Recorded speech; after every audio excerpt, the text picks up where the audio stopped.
Energy is probably one of the most important issues in the United States, indeed in the world today.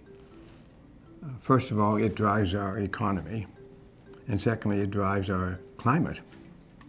So we need, in order to have a robust economy, we have to have high confident, low cost energy supplies. In order to have a improving climate, we need to be sure that this energy is not increasing the pollution in the atmosphere and the carbon dioxide that will cause global climate change. And those are very big issues, and energy is right at the heart of these issues, and technology is at the heart of finding suitable energy systems that can meet those demands.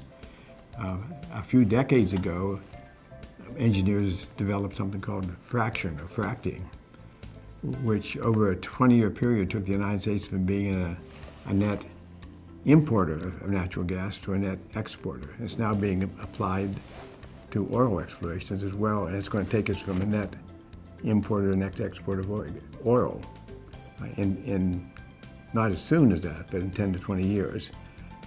More generally, I would say North America, not just the United States, but North America, can be in a relatively few years a net exporter rather than a net importer of energy. And that's a great position to be in. It's going to put, it will be a big contribution towards balancing our budget.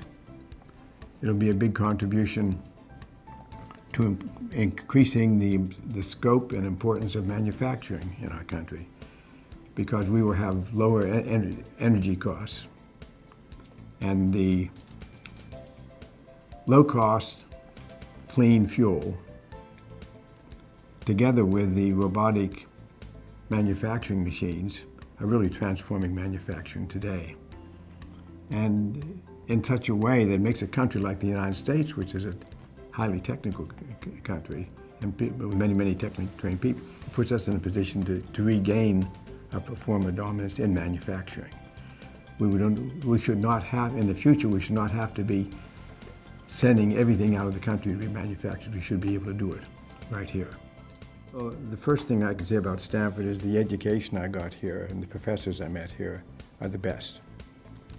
And when I graduated from Stanford, I stood there with my degree in my hand, and I looked around and said, why would I want to live anywhere else? The people talk about the climate here, and that's fine. I love the climate here, but that isn't what I was thinking about. I was thinking about the innovative atmosphere, the feeling that you can try anything here, and you may even succeed, that anything is possible. And that is true here to an extent nowhere else in the world. I've been all over the world, and I've lived in other places in the world. But what's here in Silicon Valley, the heart of which I believe is Stanford, is absolutely unique in the world. And it is a tool for transforming our society for the better.